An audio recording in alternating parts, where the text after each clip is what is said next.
Quelle est cette merveille géologique à quelques mètres de Cabreton qui intrigue, passionne et fait venir des gens de toute la France? Il s'agit bien évidemment du Gouffre. Pour la première fois lors de la journée du patrimoine, spécialistes et scientifiques étaient présents pour en parler au public. Le Gouffre, un canyon de 270 km qui va jusqu'à 4000 mètres de fond, se cache sous les eaux. Pour le faire connaître au plus grand nombre, la journée du Gouffre proposait des conférences, projections, stands au casino, démonstrations de sauvetage côtier.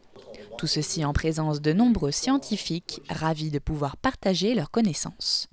Il y a énormément de monde qui travaille sur le canyon, sur le gouffre de Cabreton, aussi bien au niveau biologique, espèces inhabituelles, qu'au niveau sédiments, géologie, littoral. Et donc, quand j'ai commencé à contacter des gens, ils ont tous répondu présent parce que les scientifiques n'ont pas toujours l'habitude de présenter leurs œuvres au public. Souvent, les scientifiques travaillent dans un bureau et les gens ne sont pas au courant de ce qu'ils font. Et là, enfin, ils ont une plateforme, quelque chose qui met en lumière leur travail. Et en plus, il y a une dégustation gastronomique, on parle de géologie, on parle de biodiversité. Donc, c'est une journée qui peut intéresser aussi bien les scientifiques, les gastronomes que les pêcheurs, parce qu'on va beaucoup parler cet après-midi aussi des espèces de poissons, de mammifères marins. Voilà, donc c'est une journée très transversale, on va dire. Une journée riche en informations, des témoignages des plongeurs aquanautes de Cabreton, aux conférences sur la diversité des espèces rencontrées dans le Gouffre. Au début, on ne connaissait très peu de choses, la recherche était très peu développée. Il n'y avait pas d'ordinateur, mais on avait un bateau, la Thalassa, qui a sillonné le golfe de Gascogne, et puis même la Manche et la mer du Nord.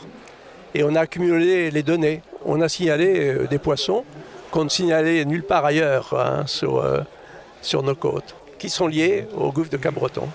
Le golfe de Gascogne est une zone biogéographique qui, le nord, est une zone boréale où on trouve des espèces froides, alors que le sud est une zone méridionale où on trouve beaucoup d'espèces qu'on ne trouve plus au nord. Avec le réchauffement des eaux, il y a beaucoup d'espèces tropicales qu'on ne retrouve que dans ce secteur. Voilà, oui, vous avez des particularités faunistiques.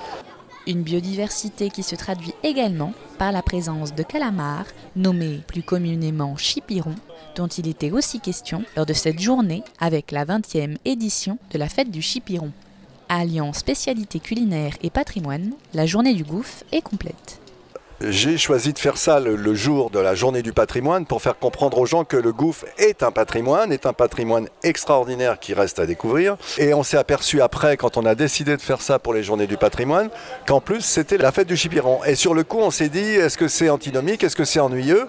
Et moi, j'ai dit à tout le monde, c'est plutôt une bonne idée, puisque de toute façon, des chipirons, il y en a plein le Gouffre. Donc, c'est tout à fait, ça peut aller en symbiose très bien. Donc, on a choisi quand même de maintenir cette journée du Gouffre en même temps que la fête du chipiron. Et finalement, ça colle très bien. La journée a un succès absolument phénoménal. On pensait qu'il y aurait beaucoup de monde, on craignait qu'il n'y ait pas assez de place, mais on ne pensait pas qu'on arriverait à environ 1000 personnes qui ont essayé de venir. Un certain nombre ont été frustrés de ne pas pouvoir assister. C'est pour ça qu'on va poursuivre ce mouvement avec d'autres petites manifestations. On fera des projections peut-être au Rio avec justement les films qui ont été montrés, d'autres petites conférences. On va poursuivre, tout ça donne naissance à quelque chose qui sera pérenne. Cette première journée du Gouffre est une réussite. Géologie, biodiversité, bien qu'on en sache un peu plus aujourd'hui, le Gouffre recèle encore bien des mystères.